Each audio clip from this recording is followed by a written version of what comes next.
The air crackles. 100 humans stand in a vast enclosed arena. They are nervous. Across the sand, a single gorilla. He is calm, watching. This is no ordinary fight. This is a test of our place in the natural world. The crowd roars.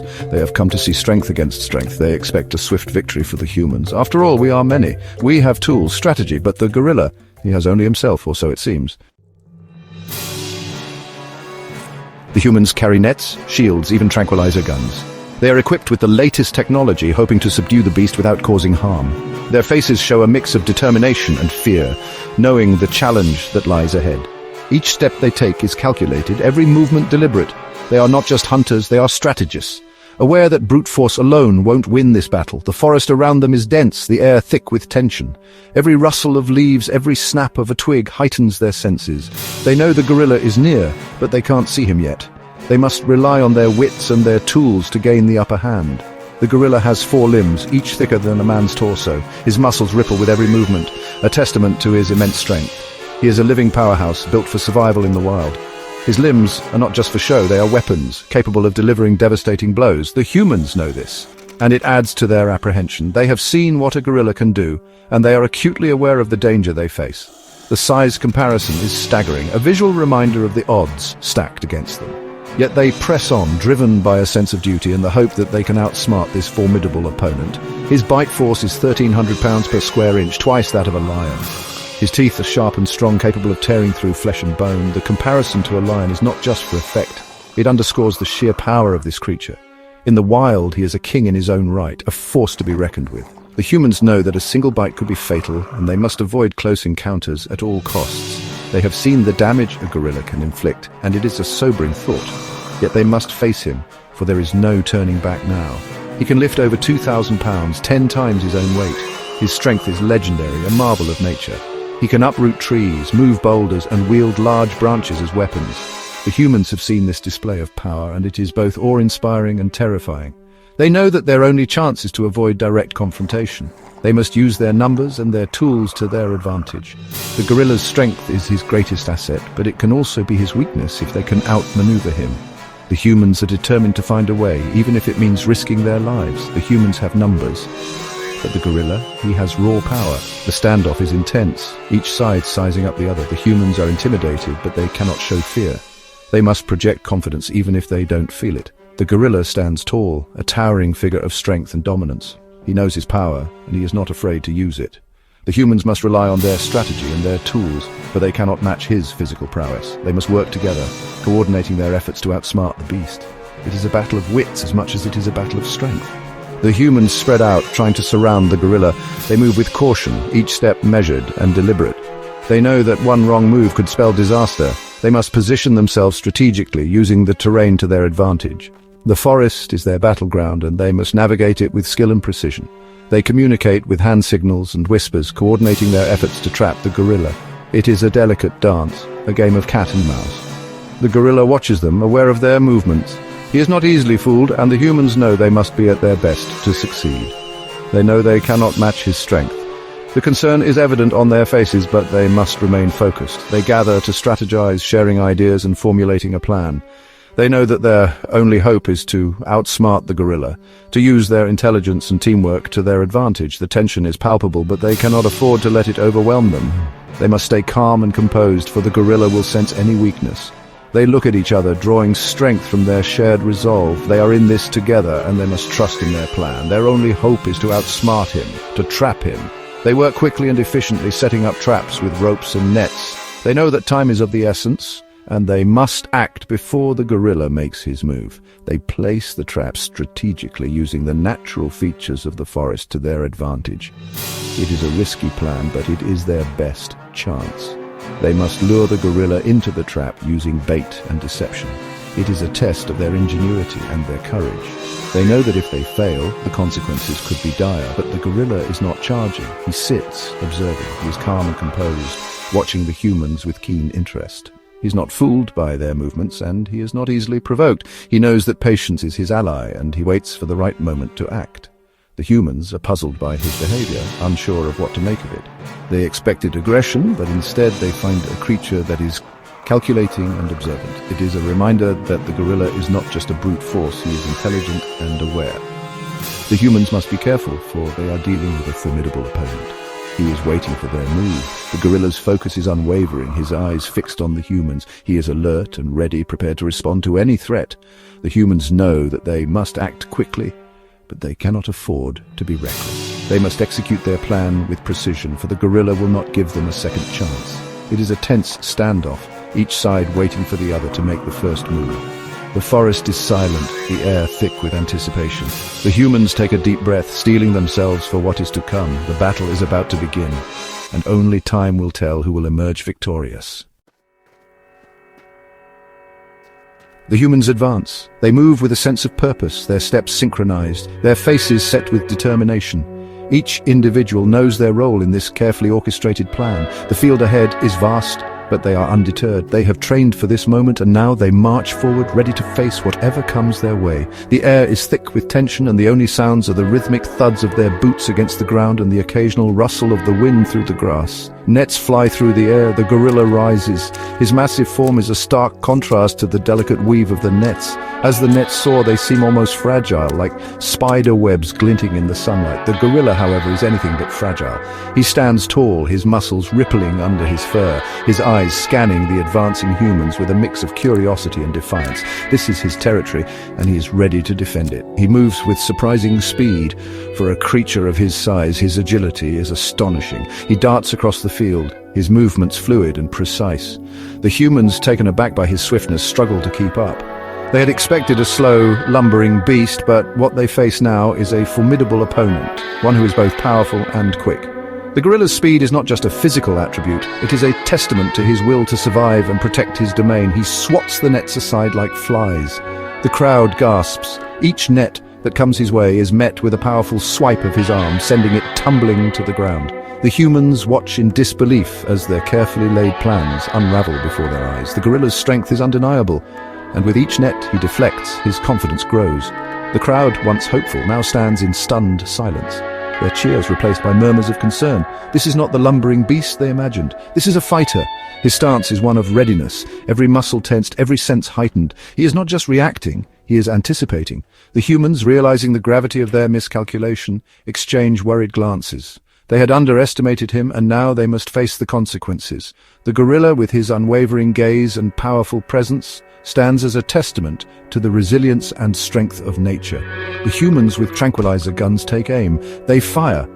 The air is filled with the sharp hiss of darts being released. Each human focuses intently, their eyes trained on the gorilla, their fingers steady on the triggers. They know that this is their last chance to subdue him. The tranquilizer guns, their final hope, are aimed with precision and determination. The darts, small but potent, cut through the air, their trajectory aimed at the gorilla's massive form. Darts fly towards the gorilla. He is too fast. He dodges most. With a series of swift, calculated movements, he evades the majority of the darts. His agility is once again on full display, and the humans can only watch in frustration as their efforts are thwarted. The gorilla's instincts are sharp, and he moves with a grace that belies his size. Each dart that misses its mark is a testament to his resilience and determination. A few hit their mark. The gorilla flinches as the darts pierce his skin, but he does not falter. The tranquilizers begin to take effect, but their impact is slow. The humans, seeing the darts embedded in his fur, feel a glimmer of hope. Perhaps, they think, this will be enough. But the gorilla, though momentarily slowed, remains standing.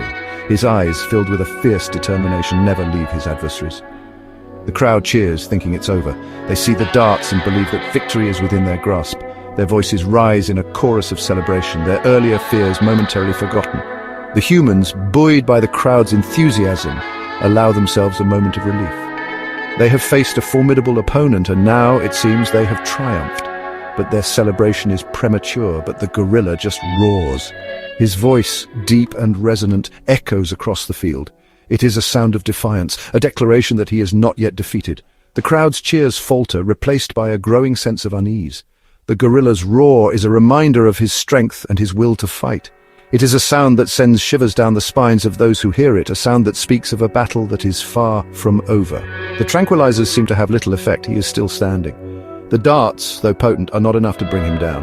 The gorilla's resilience is awe-inspiring. He shakes off the effects of the tranquilizers, his body refusing to succumb. The humans, seeing him still standing, feel a renewed sense of dread. They had hoped the tranquilizers would be their solution, but the gorilla's strength is proving to be more than they had anticipated. He is still a threat. His eyes burn with a fierce intensity, and his stance is one of readiness. The humans, now fully aware of the challenge they face, must regroup and rethink their strategy. The gorilla, undeterred and unyielding, stands as a powerful reminder of the unpredictability of nature. This is not just a battle for territory, it is a battle of wills, and the outcome is far from certain. The humans press their attack, but their formation is broken. Panic sets in. The gorilla charges. He grabs a man, flinging him aside like a rag doll. The crowd screams.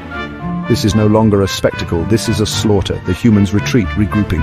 They had underestimated their foe. They had forgotten the wildness within him. The gorilla beats his chest, a primal roar shaking the arena. He is not just fighting for his life. He is fighting for respect. Section 5. Why didn't we just? Some might ask, why not shoot the gorilla? Why not use lethal force? The answer is simple. This was never about killing, this was about understanding. Could we, with all our intelligence and technology, defeat nature's raw power? The answer was becoming clearer. Even if they had used lethal force, could they have landed a killing blow before the gorilla reached them? His speed, his agility were defying their expectations. This creature was not just muscle and teeth, he was a thinking, reacting force. The question of using lethal force is one that has been debated countless times in various situations. In this particular case, the stakes were incredibly high. The gorilla was not just any animal. He was a symbol of the wild, a representation of nature's untamed spirit.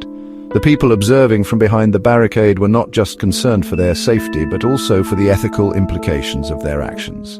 They knew that taking a life, even in self-defense, would have far-reaching consequences.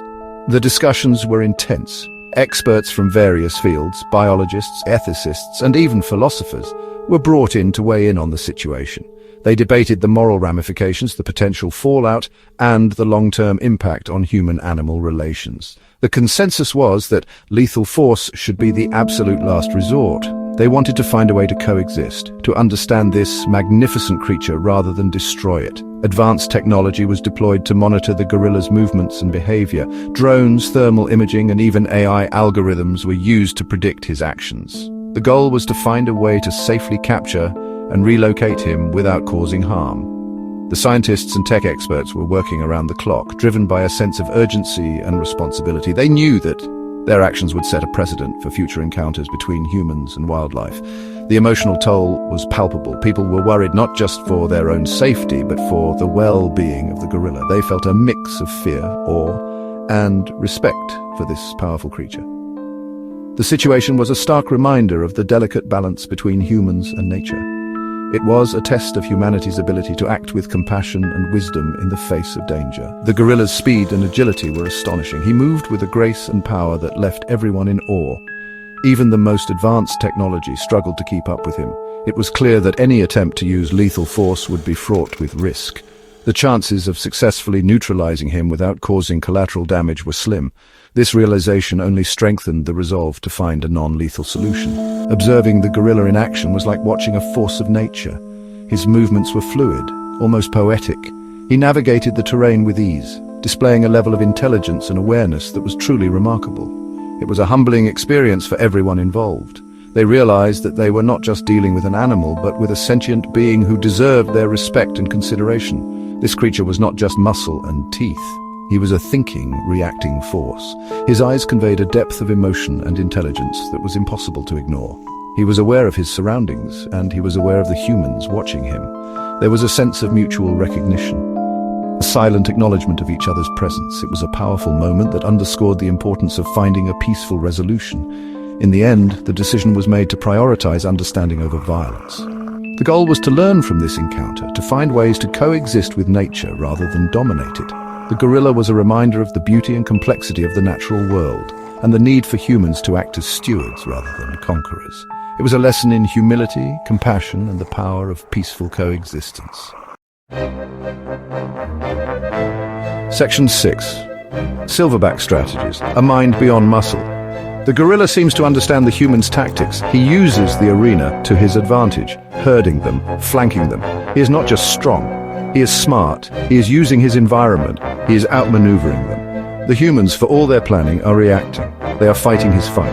and in his domain, he is king. He is the silverback. He is in control. Section 7, Victory, but at what cost? The battle rages for what feels like an eternity. Finally, exhausted, wounded, the gorilla falls. The humans have won, but the victory is hollow. They are battered, bruised, they have lost more than they have gained. The arena is silent. The crowd stunned. They came seeking entertainment, a display of human dominance. They leave with a glimpse into their own vulnerability. Section 8, Beyond the Spectacle. Lessons in Humility. This was not a fair fight, it was never meant to be. It was a reminder of the power of the natural world, a power we often forget in our concrete jungles. The gorilla may have lost this battle, but he has won something more important. He has earned our respect. He has shown us the folly of underestimating the wild. Section 9. The enduring power of the wild, the image of that lone gorilla standing against 100 humans, will not be forgotten. It is a testament to the strength that still resides within the natural world. It is a call for us to remember where we come from and to respect the creatures we share this planet with. We may have built our empires, but the wild still holds sway over our hearts, and sometimes it takes a giant to remind us of that.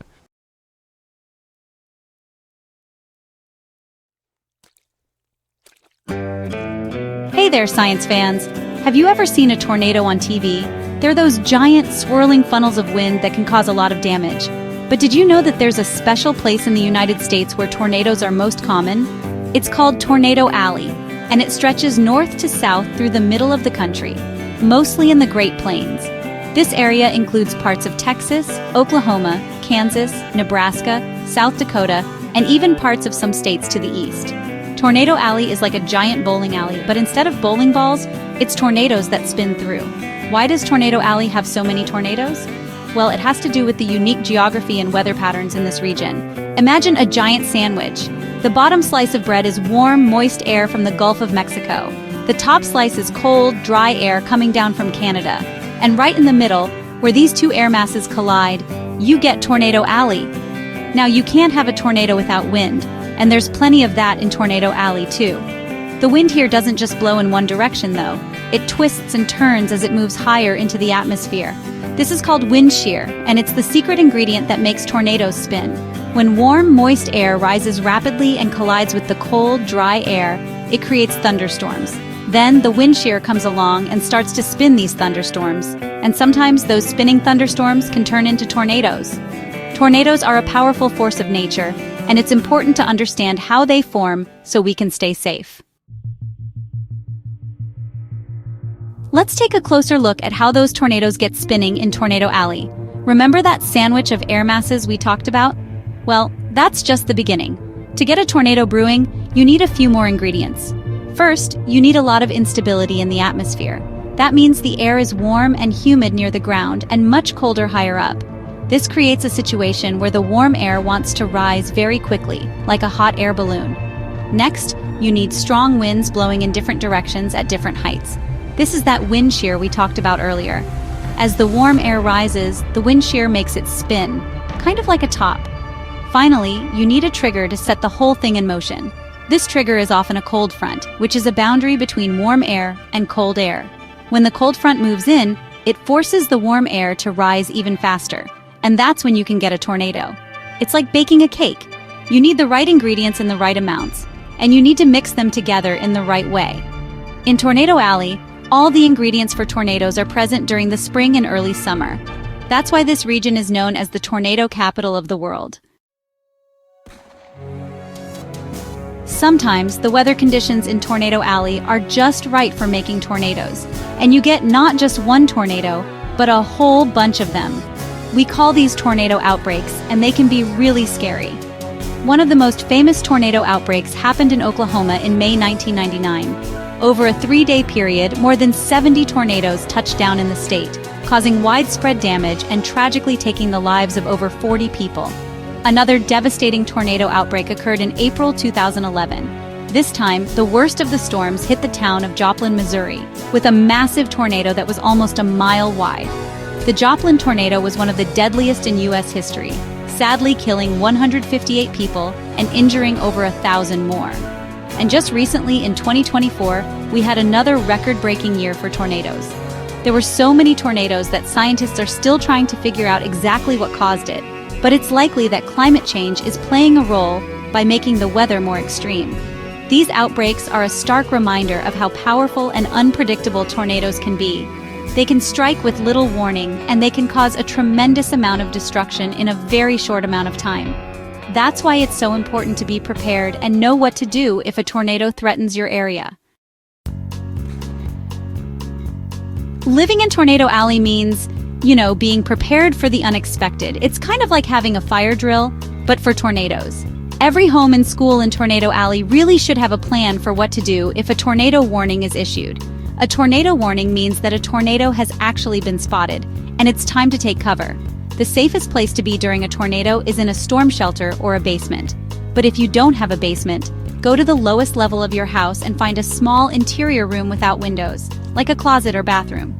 It's also super important to have a weather radio handy so you can stay informed about tornado watches and warnings. A tornado watch means that conditions are favorable for tornadoes to form, so you need to be alert and ready to take action. Remember, being prepared can make all the difference when it comes to staying safe during severe weather. Scientists are always working on new ways to predict and track tornadoes so we can give people more time to take shelter. They use weather radar, computer models, and even drones to study tornadoes and learn more about how they form. One of the most exciting developments in recent years is the use of artificial intelligence, AI for short, to analyze weather data and identify patterns that might indicate a tornado is forming. With these advancements in technology, we're getting better at understanding and predicting tornadoes, which means we can keep more people safe. But even with all the technology in the world, honestly, the most important thing is to be prepared and to take action when a tornado threatens. Remember, knowledge is power, and when it comes to tornadoes, a little knowledge can really go a long way. Stay curious, stay safe, and keep on exploring the world around you.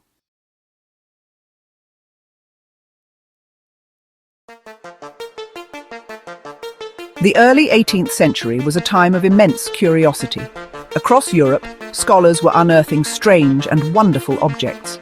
These objects, dug from the earth itself, hinted at a past more wondrous than anyone imagined. They were fossils, the preserved remains of ancient creatures. These findings sparked, intense debate. What did these fossils tell us about the history of life? Were they proof of a biblical flood, or perhaps evidence of an even older, more mysterious Earth? These questions captivated the minds of naturalists, including a respected physician and professor from the University of Würzburg named Johann Beringer. Beringer, a man of faith and learning, believed that nature held a divine language. To him, fossils were more than just curiosities. They were messages from God, waiting to be decoded. Little did he know, he was about to be drawn into a mystery that would, honestly, test his beliefs and expose the darker side of scientific ambition. Johann Bartholomew. Adam Beringer was a man of his time. He was devout, believing that God's wisdom was woven into the fabric of the natural world. As the chief physician to the Prince Bishop of Würzburg and a respected professor at the university, Beringer felt a duty to interpret these divine messages. He studied nature meticulously, collecting fossils and other specimens, convinced they held the key to understanding God's plan. Beringer believed that true knowledge came from careful observation and analysis of the natural world, a world he saw as God's creation. This dedication to understanding God's creation would well lead him down an unexpected path, one fraught with deception and betrayal. His unwavering faith in the divine order of nature, combined with his ambition to make a groundbreaking discovery, made him the perfect target for a cunning scheme. The stage was set for one of the most peculiar episodes in the history of science, the tale of the lying stones. The year was 1725. Word began to spread through the academic circles of Würzburg about a series of remarkable discoveries. On the slopes of Mount Eivelstadt, just outside the city, workers were unearthing the most peculiar stones. These weren't ordinary rocks. They bore the distinct shapes of animals: lizards, frogs, spiders, even birds in flight. Some were so detailed they seemed almost alive, frozen in stone. News of these findings reached Beringer, piquing his interest. He began to receive a steady stream of these curious stones, brought to him by excited collectors and even his own students. But the animal forms were only the beginning. As Beringer examined the stones, he noticed something even stranger. Some stones bore the shapes of celestial objects, suns, moons, and stars. Others seemed to depict comets, complete with fiery tails trailing across the stone surface. The most astonishing stones, however, contained something truly perplexing. Markings that resembled Hebrew letters, arranged in seemingly deliberate patterns. What were these strange symbols doing on stones buried beneath the earth? Beringer was both baffled and exhilarated. Could these stones be remnants of a lost civilization, or evidence of a time when animals and celestial objects existed in unknown forms? The presence of Hebrew script only deepened the mystery. To Beringer, the answer seemed clear. These stones were divinely crafted messages from God, hidden within the earth. The animals, celestial symbols, and Hebrew letters were all part of a divine script waiting to be deciphered. Convinced of their authenticity, Beringer embarked on a scholarly endeavor. After years of research, he published his findings in a lavishly illustrated book, Lithographiae Virschbergensis, in 1726. In it, he presented the stones as God's handiwork, a testament to the Creator's power. Beringer's book caused a sensation. Scholars marveled at the strange stones, debating their meaning and origin. But as Beringer basked in acclaim, whispers of doubt began to circulate. Some questioned the stones' authenticity, noting their unusual clarity and perfect markings. The truth soon emerged. The stones were elaborate forgeries. Beringer's own colleagues had carved and planted them as a hoax. The ringleaders were his rivals, Roderick and von Eckhart. Motivated by jealousy, they orchestrated the hoax for their own amusement. Hebrew letters were added as a cunning touch, playing on Beringer's beliefs. But they underestimated Beringer's conviction. Hey everyone, today let's embark on a thrilling journey to uncover some of Earth's most famous, valuable and expensive treasures and icons. Buckle up, because this adventure will take us from ancient wonders to modern marvels. Let's kick things off with some legendary landmarks. Picture the Great Wall of China, an ancient series of walls and fortifications stretching over 13,000 miles. It's a testament to human perseverance and ingenuity. Next up, the Eiffel Tower. Nestled in Paris, this iconic iron structure isn't just a symbol of romance, but also a celebration of innovation. And who could forget the pyramids of Giza? These ancient Egyptian wonders, including the mighty Great Pyramid, showcase the architectural brilliance of the past. Speaking of wonders, the Taj Mahal in India stands as a magnificent mausoleum built by Emperor Shah Jahan in memory of his beloved wife, Mumtaz Mahal. Venturing into the Peruvian Andes, we find Machu Picchu, a well-preserved Inca site that symbolizes ancient civilization and mystery. Now let's dive into some cultural icons that have left an indelible mark on the world. Leonardo da Vinci's Mona Lisa, housed in the Louvre, continues to mesmerize millions with her enigmatic smile. And then there are the Beatles, the legendary band that redefined music in the 20th century. Shakespeare's plays, like Hamlet and Romeo and Juliet, remain timeless pillars of English literature. And of course, Hollywood, the epicenter of global entertainment and cinema. Switching gears to natural wonders, let's marvel at the Grand Canyon. This breathtaking geological marvel in the USA was carved by the mighty Colorado River. Mount Everest, the tallest mountain on Earth, stands as a symbol of adventure and determination. And off the coast of Australia, the Great Barrier Reef, the world's largest coral reef system, teems with vibrant marine life. Moving on to the most valuable things on Earth, let's talk about natural resources. Gold, a symbol of wealth and prosperity, and diamonds, rare gemstones often used in luxury jewelry. Crude oil, the backbone of modern energy systems and global economies.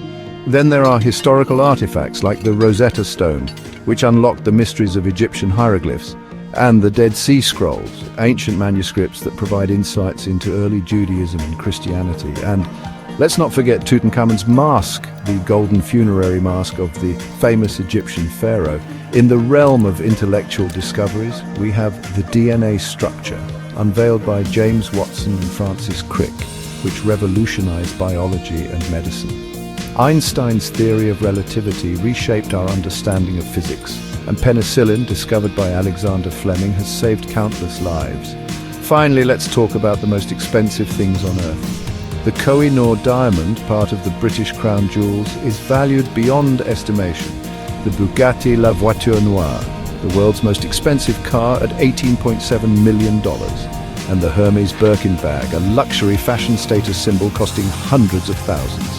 In real estate, Buckingham Palace, valued at over $5 billion, and Antilia, Mukesh Ambani's skyscraper mansion in Mumbai, valued at over $2 billion, are jaw-dropping.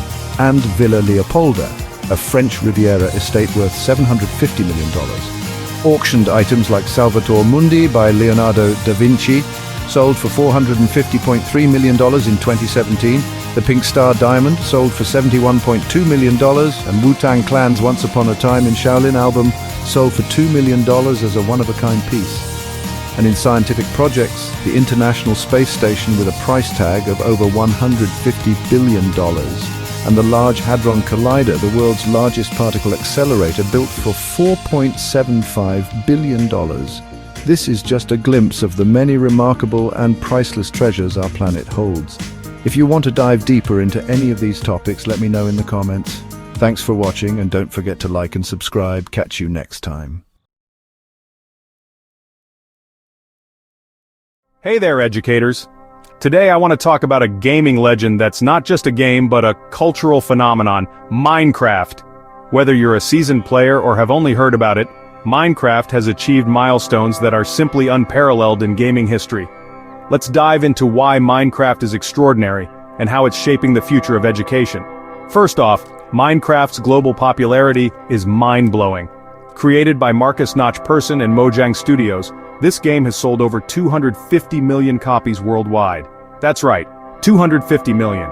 It's one of the best-selling video games of all time, available on multiple platforms. Now let's talk about its educational impact.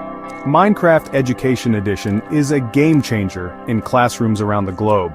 It's used to teach subjects such as math, programming, teamwork, and history. Imagine learning complex concepts in a fun, interactive virtual environment.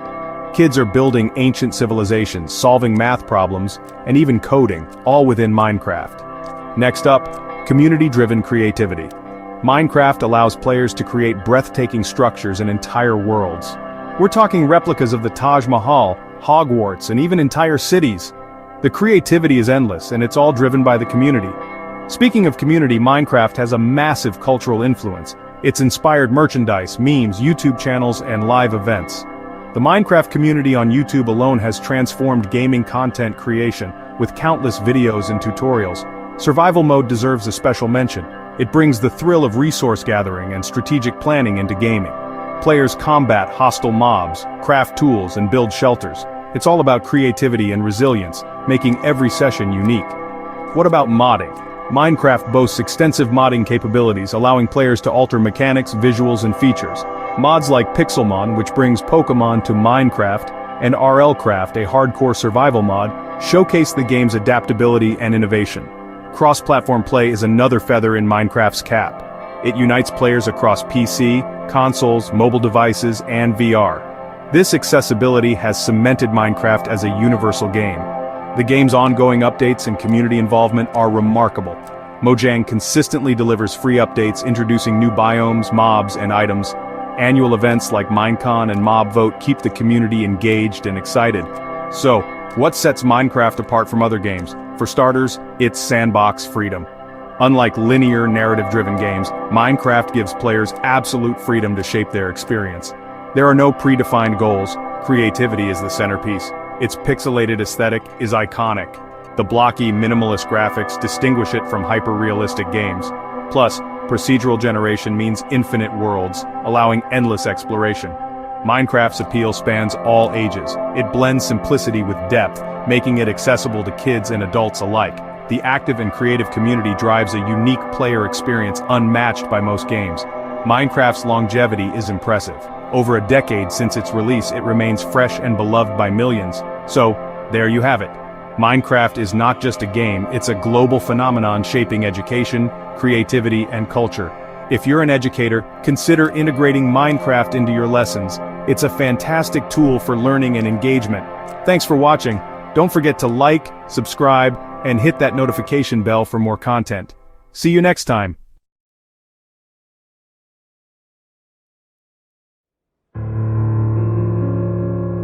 The year is 1945. Amidst World War II, a chilling plan is hatched in Japan, Operation PX, or Operation Cherry Blossoms at Night. This was Japan's attempt to unleash biological warfare on the United States mainland. The plan aimed to strike at the heart of America using the plague. The intended target, the bustling cities of California, caught unaware and unprepared. The name Operation Cherry Blossoms at Night evokes dread, juxtaposing the beauty of cherry blossoms with deadly intent. The image of these blossoms falling silently on cities, carrying the seeds of death, is a haunting reminder of biological warfare's indiscriminate nature. To understand this operation, we must journey back to the years preceding World War II. Japan, driven by imperial ambitions, embarked on a dark path of scientific exploration with devastating consequences. In the icy plains of Manchuria, a region marked by its harsh winters and remote landscapes, there existed a sinister facility operated under the guise of a water purification plant. This was Unit 731, the epicenter of Japan's biological and chemical warfare program, where some of the most inhumane acts in history were committed. Led by General Shiro Ishii, a man driven by a ruthless ambition and a twisted sense of scientific curiosity, Unit 731 conducted horrific human experiments in the name of science and warfare. These experiments were often brutal and inhumane.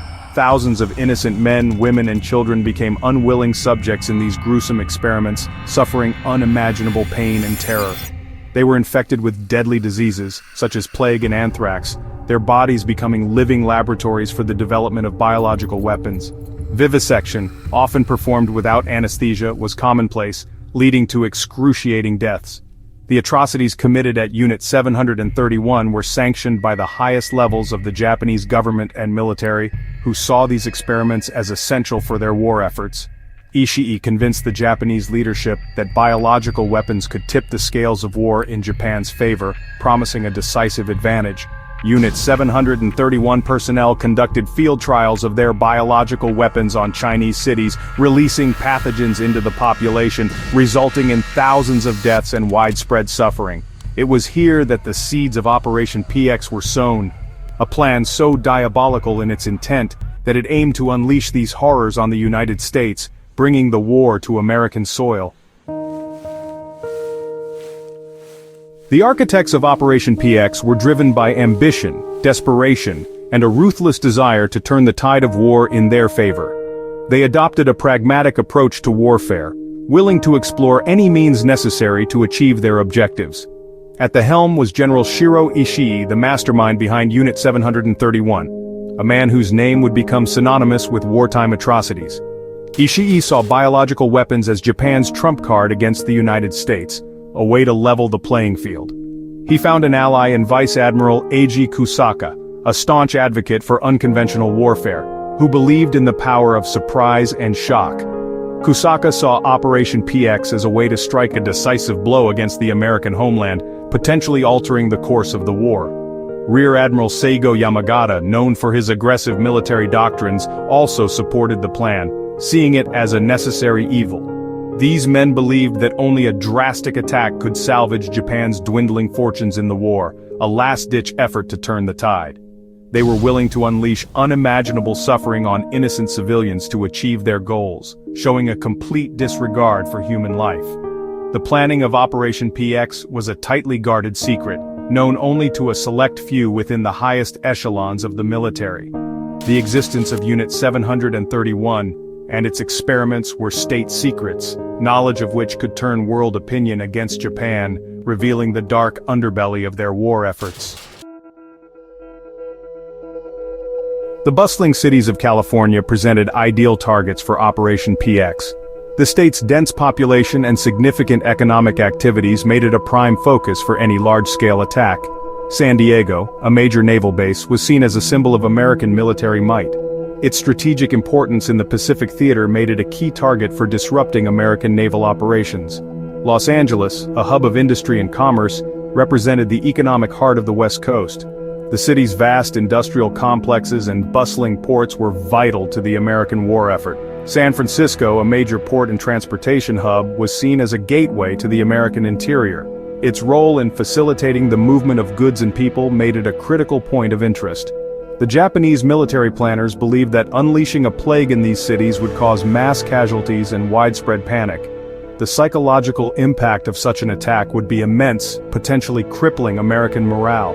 The choice of California was not just strategic, it was also symbolic. Targeting such a prominent state would send a powerful message to both the American public and the world.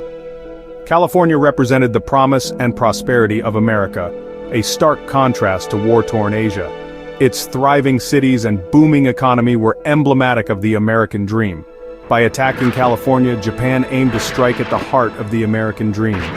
The goal was to undermine the sense of security and invincibility that Americans felt. The Japanese believed that Americans would be ill-equipped to deal with a biological attack. The lack of preparedness for such an unconventional form of warfare would exacerbate the chaos. California, with its long coastline and proximity to Japan, was a vulnerable target for a stealthy attack. The geographical advantages made it an accessible and tempting target for Japanese military planners. The chilling plan of Operation PX was meticulously crafted. The Japanese military devised a strategy involving plague-infected fleas dispersed over American cities using ceramic bombs. These bombs would release the fleas, allowing the plague to spread rapidly.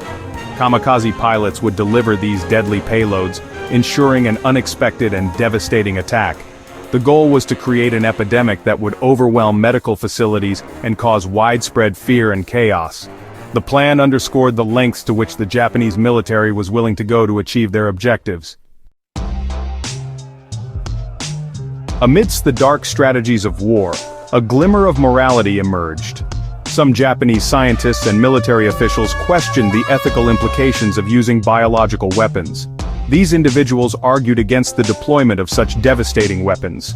Their resistance played a role in the decision to abandon Operation PX, sparing countless lives. It serves as a reminder that even in conflict there is room for compassion and ethical consideration. The story of Operation PX serves as a stark reminder of the unseen threats during times of conflict. It highlights the potential for scientific advancements to be used for destructive purposes. The planned biological attack on California underscores the importance of vigilance and preparedness.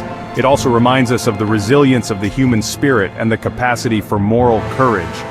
The lessons from Operation PX continue to resonate, serving as a testament to the dangers of biological warfare and the importance of ethical integrity.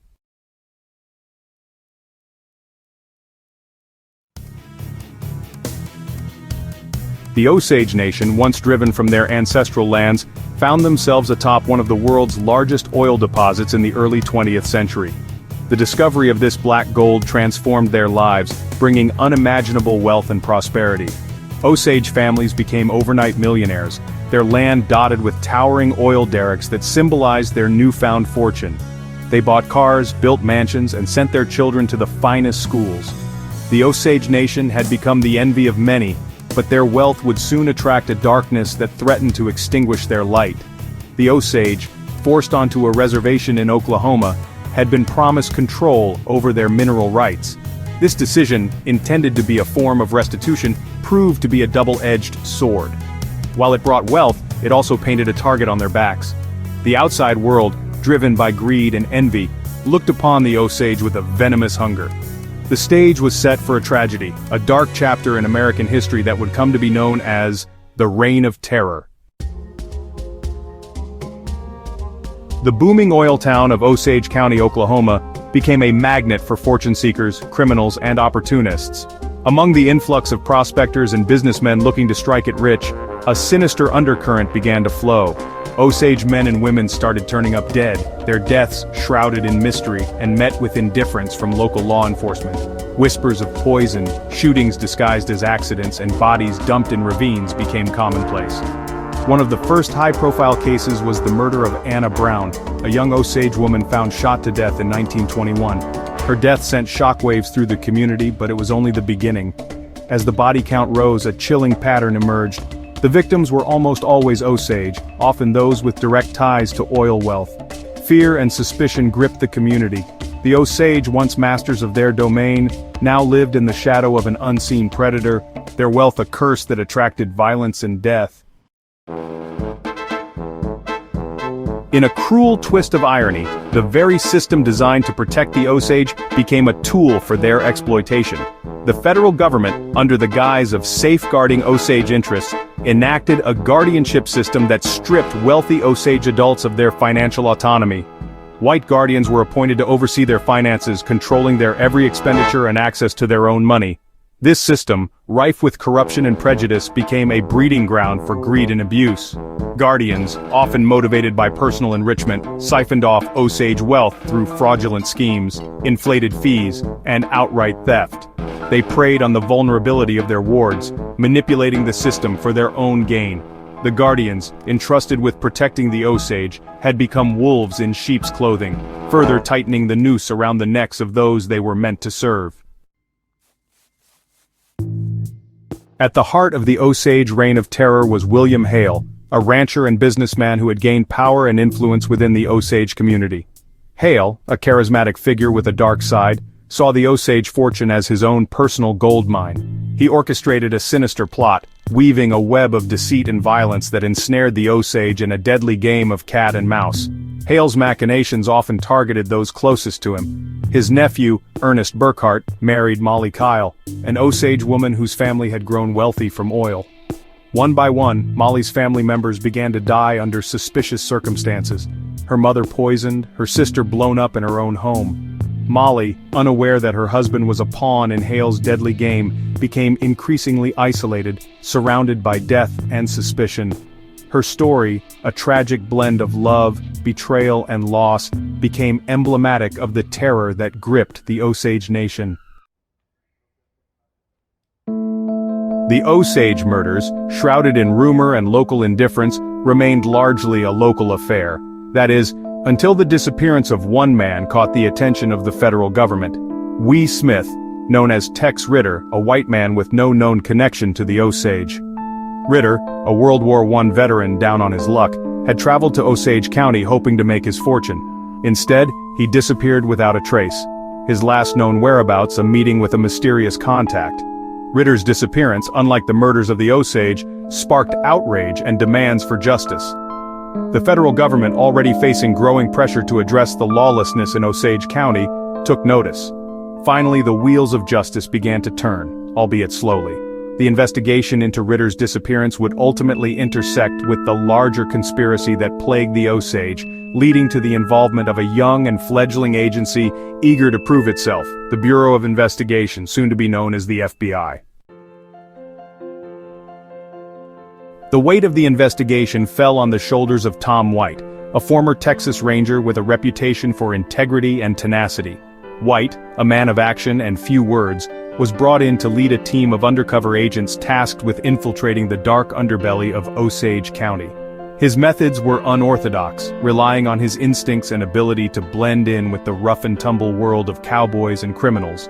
White and his team, disguised as ranchers and businessmen, slowly gained the trust of the locals, piecing together the puzzle of the Osage murders.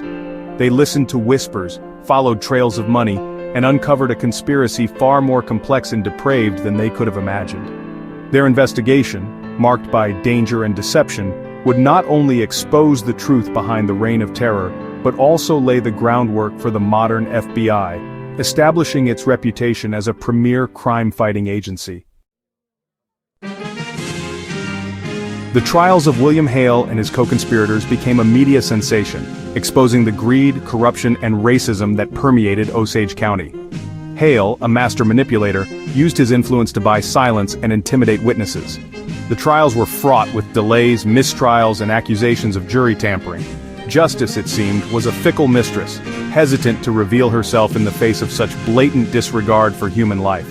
Despite the challenges, Tom White and his team persevered. They presented a compelling case, relying on meticulous detective work, undercover testimonies, and the courage of those willing to speak out against Hale's reign of terror. In the end, justice prevailed, albeit partially. Hale and some of his accomplices were found guilty, their convictions marking a turning point in the fight for justice for the Osage people. The Osage Reign of Terror left an indelible scar on the tribe and its history. The murders not only decimated families and instilled fear, but also had a lasting impact on the Osage people's relationship with their wealth and the outside world. For decades, the story of the murders was silenced, relegated to hushed whispers and painful memories. However, the story of the Osage murders refused to be buried. In recent years, there has been a resurgence of interest in this dark chapter of American history, fueled by books, documentaries, and a growing awareness of the injustices faced by indigenous communities. The Osage people, with resilience and determination, are reclaiming their narrative, honoring the memory of those lost, and seeking a more just and equitable future. The echoes of the Reign of Terror serve as a stark reminder of the human cost of greed and the importance of remembering even the darkest chapters of our past.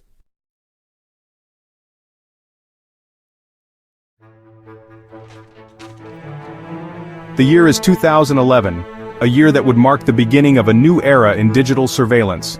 In the bustling tech hub of Herzliya, Israel, a place known for its innovation and technological advancements, a shadowy tech company called NSO Group emerges from the shadows. This company, shrouded in mystery, would soon become infamous. Founded by former Israeli intelligence officers, NSO Group sets its sights on developing cutting-edge surveillance technology. Their expertise in intelligence and cybersecurity would be pivotal.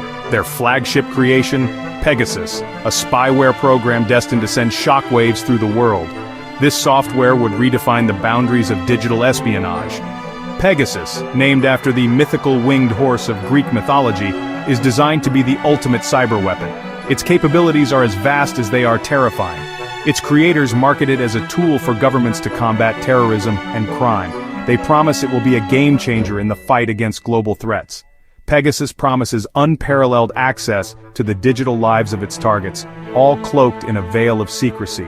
It can infiltrate devices without leaving a trace. However, from the outset, ethical concerns swirl around Pegasus. The power it wields is immense, and the potential for abuse is ever-present. Its potential for misuse is undeniable. The line between security and privacy becomes increasingly blurred. Privacy advocates and human rights groups raise alarm bells about the implications of such powerful surveillance technology falling into the wrong hands. They warn of a future where privacy is a relic of the past. Their warnings, however, are drowned out by the siren song of national security. Governments around the world are eager to harness the power of Pegasus, despite the ethical quandaries it presents. Pegasus is a zero-click spyware, meaning it can infect a target's device without any interaction from the user. A simple missed call, or an innocuous-looking text message is all it takes for Pegasus to burrow its way into a victim's smartphone. Once inside, it gains complete control, transforming the device into a portable surveillance tool. With Pegasus implanted, no secret is safe. The spyware can log keystrokes, intercept messages, eavesdrop on calls, and even activate the phone's camera and microphone, effectively turning it into a 24/7 surveillance device. All of this happens silently in the background, with the user none the wiser. Pegasus is the ultimate ghost in the machine. The year is 2016. The world is becoming increasingly connected, and with that connectivity comes new threats. Ahmed Mansour, a prominent human rights activist in the United Arab Emirates, receives a suspicious text message. The message appears innocuous, but it hides a dangerous secret. Unbeknownst to him, this is no ordinary message, it's a trap laced with Pegasus spyware. This sophisticated software can infiltrate his phone without his knowledge.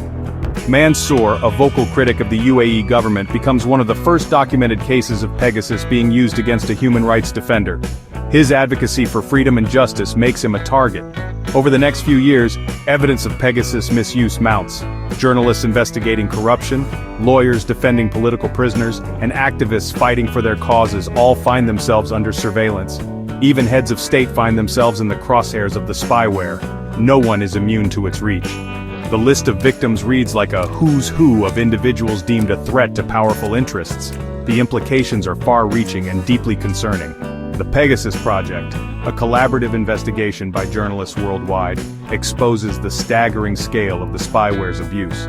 Their findings reveal a global pattern of surveillance and intimidation. Section 4. The Global Dilemma: Security versus Privacy in the Digital Age. The Pegasus revelations spark a global firestorm. Governments, long accustomed to operating in the shadows, find themselves under intense scrutiny. The debate over security versus privacy, a long-simmering issue in the digital age, erupts with renewed fervor. On one side of the debate are those who argue that surveillance tools like Pegasus are necessary to combat terrorism and maintain national security. They contend that the sacrifice of some privacy is a small price to pay for the safety and stability of society. On the other side are those who believe that privacy is a fundamental human right and that its erosion poses a grave threat to democracy and freedom of expression. Section 5. Holding the watchdog accountable, legal battles and calls for regulation. In the wake of the Pegasus scandal, a global chorus of condemnation arises. Lawsuits are filed against NSO Group, accusing the company of complicity in human rights abuses. Governments face mounting pressure to rein in the use of spyware and hold those who abuse it accountable. The United States, once a staunch defender of NSO Group, blacklists the company, citing evidence that its spyware has been used to target government officials and journalists. The European Union launches an inquiry into the use of Pegasus by its member states. The Pegasus scandal becomes a watershed moment, forcing the world to confront the uncomfortable truth about the proliferation of surveillance technology. Section 6. Beyond Pegasus, Lessons Learned and the Future of Spyware. The Pegasus saga serves as a stark warning about the dangers of unchecked surveillance in the digital age. It highlights the urgent need for robust regulations and oversight mechanisms to prevent the abuse of spyware. The genie is out of the bottle, and the challenge now is to ensure that powerful surveillance tools are used responsibly and ethically. The fight for privacy in the digital age is far from over. As technology continues to advance at an unprecedented pace, so too will the tools of surveillance. The lessons learned from the Pegasus scandal must serve as a guidepost as we navigate the complex landscape of cybersecurity and digital rights. Section 7. Navigating the Surveillance State, Safeguarding Privacy in the Digital Age. The Pegasus spyware scandal serves as a stark reminder that we are living in an era of unprecedented surveillance. Governments and corporations have unprecedented access to our personal data, often without our knowledge or consent. The very devices we rely on for communication, information, and connection can be turned against us, transforming from tools of empowerment into instruments of oppression. This reality underscores the importance of being vigilant about our digital interactions. In this new reality, safeguarding our privacy requires constant vigilance and proactive measures. It's not just about protecting our devices, but also about being aware of the broader implications of our digital footprint. We must educate ourselves about the dangers of spyware and adopt safe browsing habits.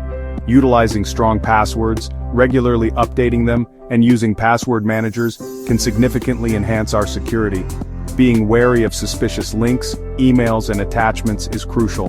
Cyber threats often come disguised as legitimate communications. Keeping our devices updated with the latest software and security patches is another essential step in fortifying our digital defenses.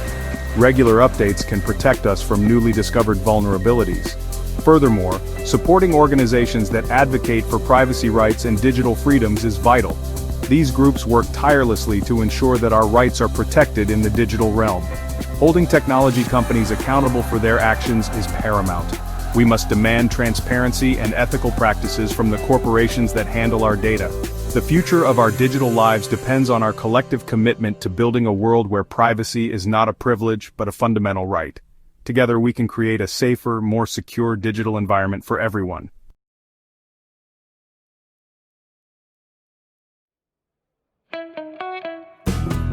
The Cold War, a time of secrets and tension. The United States and the Soviet Union locked in a nuclear standoff. Deep beneath the Greenland ice sheet, a secret project was underway. Its name, Project Iceworm. The goal? To build a network of hidden launch sites for nuclear missiles capable of striking the Soviet Union. The year was 1959. The Cold War was at its peak. The US Army needed a way to counter the Soviet Union's growing nuclear arsenal. They looked north, to the vast, icy expanse of Greenland. Why Greenland? Its proximity to the Soviet Union made it strategically important. the ice sheet offered a perfect cover for a secret base. The plan for Project Iceworm was ambitious. It involved creating a complex network of tunnels beneath the ice. These tunnels would house hundreds of nuclear missiles ready to launch at a moment's notice. It was a daring and dangerous plan, shrouded in secrecy. To hide the true purpose of Project Iceworm, the U.S. Army created a cover story, Camp Century. This cover story was essential to keep the real mission under wraps and avoid any suspicion from the outside world.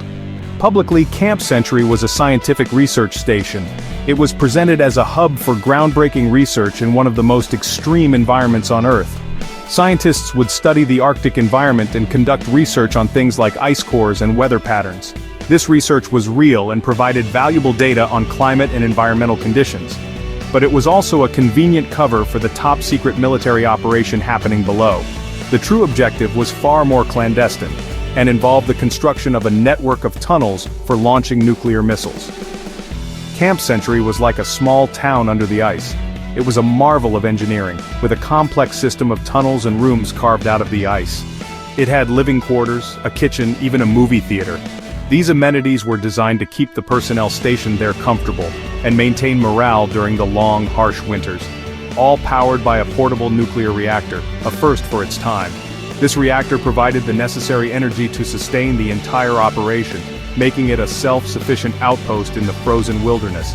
All the while, beneath the feet of the scientists and soldiers, the work on Iceworm continued. The project aimed to create a hidden missile base that could strike at a moment's notice, a testament to Cold War ingenuity and secrecy. Section 4. The walls close in Iceworm's demise. Project Iceworm faced enormous challenges. Conceived during the Cold War, it was an ambitious plan by the U.S. Army to build a network of mobile nuclear missile launch sites under the Greenland ice sheet. The goal was to create a hidden base that could strike the Soviet Union if necessary. The extreme cold and harsh conditions made construction difficult and dangerous. Workers had to endure temperatures that could drop to minus 60 degrees Fahrenheit, and the constant threat of frostbite and hypothermia was ever present. The shifting ice threatened to crush the tunnels. Engineers struggled to maintain the structural integrity of the tunnels as the ice moved and shifted unpredictably, creating a perilous environment. On top of these engineering hurdles, political problems arose. The project required secrecy, but the geopolitical climate made it difficult to keep such a massive undertaking under wraps. The Danish government, though a NATO ally, grew concerned about having nuclear weapons on Greenlandic soil. They feared the potential environmental impact and the political ramifications of hosting such a facility. By 1966, the dream of Iceworm began to melt away. The combination of environmental, political, and technical challenges proved insurmountable. The ice proved too unstable, and the project became too costly.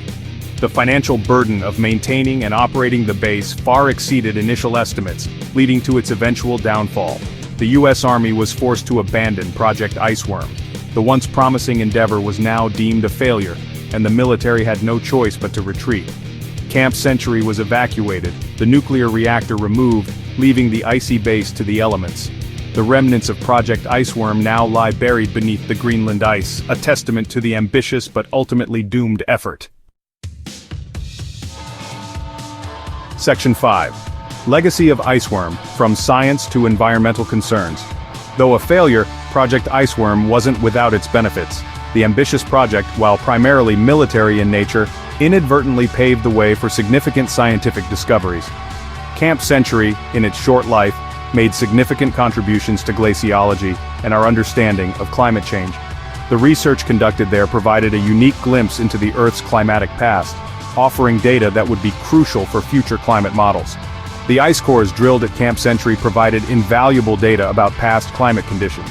These ice cores, some of the first of their kind, allowed scientists to peer back in time, revealing the history of Earth's atmosphere and climate over millennia. However, the abandoned base also left behind a potential environmental hazard. The remnants of the project, including chemical waste and radioactive materials, were left to be entombed in the ice. With climate change warming the Arctic at an alarming rate, there are concerns that the melting ice could release pollutants trapped at the former Camp Century site.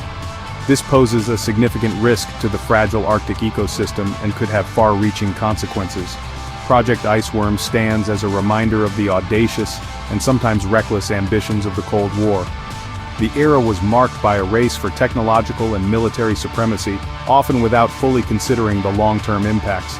It serves as a cautionary tale about the unintended consequences of human actions on the environment, consequences that can linger long after the project itself is forgotten. As we face the challenges of climate change today, the legacy of Camp Century underscores the importance of foresight and responsibility in our endeavors.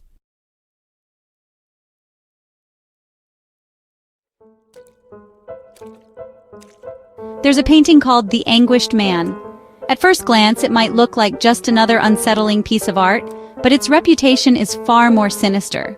This painting has become the center of countless chilling tales and unexplained phenomena, drawing the attention of paranormal investigators and skeptics alike.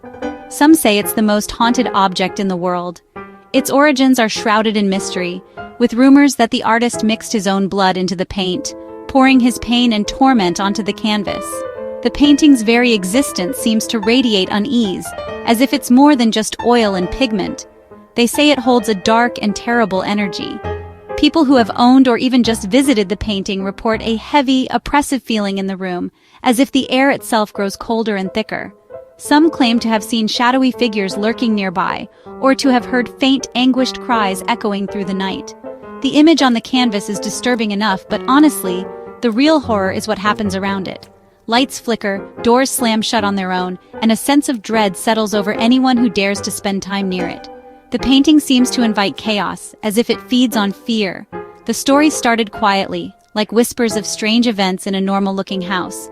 At first, it was just odd noises or a chill in the air, things that could be easily dismissed. But as time went on, the incidents became harder to ignore. But soon the tales grew darker, filled with whispers, shadows, and a feeling of being watched. People began to feel as though something unseen was always lurking just out of sight, waiting for the perfect moment to make itself known. The painting became infamous, a symbol of everything unsettling and unexplained in the world. It was featured in news articles, discussed in online forums, and became the subject of heated debates among believers and skeptics. This isn't just a spooky story. It's a legend that has grown with every retelling, blurring the line between fact and fiction. The Anguished Man has become a modern myth, a cautionary tale about the unknown. This is a story about the power of belief and the things we can't explain. Whether you think it's truly haunted or just a product of our imagination, the painting forces us to confront our deepest fears. It's a story about the darkness that hides in plain sight. Sometimes the most terrifying things are the ones we can't see, but can only feel, lurking just beyond the edge of our understanding. This is the story of the Anguished Man, a canvas that has become a portal to our deepest fears and a reminder that some mysteries are never meant to be solved. The painting itself is simple, almost crude. At first glance, it might even seem unfinished, as if the artist abandoned it in a moment of frustration or despair. The brushstrokes are rough, uneven, and the canvas is left exposed in places, giving the whole piece a raw, unpolished feeling.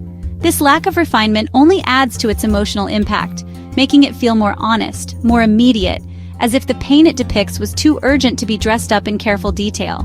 It shows a human figure, but it's twisted and distorted. The limbs are elongated, almost melting into the background, and the posture is unnatural, as if the body itself is contorted by some invisible force. The figure seems to be caught in a moment of agony, its form warped by the intensity of its suffering. The figure is painted mostly in shades of black, white, and brown, making it appear ghostly and unreal. These muted colors drain any sense of life from the figure, leaving behind only a shadow of a person. The absence of vibrant color makes the image feel cold, distant, and almost otherworldly, as if the figure exists in a place beyond our reality. The background is a mess of dark colors, like a storm of emotions. Swirls of deep gray, muddy brown, and inky black seem to churn and clash behind the figure, echoing the turmoil within. It's as if the very air around the subject is thick with sorrow and unrest, amplifying the sense of chaos and confusion. The figure's face is the most unsettling part. It draws your attention immediately, demanding that you confront the pain it expresses. The features are exaggerated, almost grotesque, and the expression is one of pure torment. The eyes are wide and white, staring out as if in pain. They seem to follow you no matter where you stand, filled with a desperate, pleading intensity. There's a sense of terror in those eyes, as if they've witnessed something unspeakable. The mouth is open in a silent scream, a black void that just seems to suck in the light. It's as if the figure is trying to cry out, but no sound can escape. The darkness inside the mouth feels endless, a bottomless pit of anguish and despair. Some people say the figure is a man, others a woman. The features are ambiguous, blurring the lines of identity and making the suffering feel universal. It could be anyone or everyone caught in a moment of overwhelming emotion. No one knows for sure. The artist left the figure's identity deliberately vague, perhaps to invite us to see ourselves in its pain, or to remind us that anguish is a feeling that knows no boundaries. But the emotion it conveys is undeniable. Pure, raw anguish. It's a feeling that leaps off the canvas, impossible to ignore, and it resonates with anyone who has ever felt lost or alone. It's a face that stays with you long after you look away, haunting your thoughts and reminding you of the power of art to capture the deepest corners of the human soul. The origins of the Anguished Man are shrouded in mystery, wrapped in layers of rumor and speculation. This painting, with its haunting expression and unsettling aura, has fascinated and disturbed all who have come across it. Its story begins not with a name or a date, but with a chilling absence, an enigma that has only deepened over time. No one knows the artist's name. The creator remains a shadow, lost to history, their identity erased as if intentionally hidden. Some say the artist was a recluse, tormented by inner demons, who poured his suffering onto the canvas. There are no records of its creation, no signatures, no dates, no mention in any gallery or exhibition. The painting simply appeared, as if conjured from the darkness itself, leaving behind only questions and whispers. The only clue to its past comes from a single story, passed down through generations. This tale, spoken in hushed tones, is all that remains to connect the painting to its mysterious origins. The story goes that the painting was created by an unknown artist who used his own blood mixed with the paint. Driven by anguish and despair, he sought to capture his torment in a way that no ordinary pigment could express. He finished the painting, then took his own life. Some believe his spirit remains trapped within the canvas, forever bound to the suffering he depicted. Over the years, those who have owned the painting have reported strange occurrences, unexplained noises, fleeting shadows, and an overwhelming sense of dread that fills the room. Whether this tale is true or just a rumor, it adds another layer of darkness to an already disturbing object. The painting's reputation has only grown, feeding the legend that surrounds it. For years, the painting was hidden away, passed from one unknown owner to the next. Each new custodian added their own chapter to its haunted history, but none could escape its chilling presence. It wasn't until it came into the possession of a man named Sean Robinson that the true horror of the Anguished Man began to reveal itself, and the world would finally learn of the darkness lurking within the frame. Sean Robinson inherited the painting from his grandmother. She had always been terrified of it. She claimed it was cursed. She told him stories of strange noises and shadowy figures. She begged him to destroy it. At first, Sean dismissed his grandmother's warnings as superstition. He took the painting home and hung it in his basement. He would soon regret that decision. Almost immediately, strange things started happening in the house. Sean and his family started hearing whispers and disembodied voices. They felt cold spots and saw shadows moving in the corners of their eyes. Objects would move on their own, or disappear entirely. The atmosphere in the house became heavy, oppressive. It was like an unseen presence had moved in with them.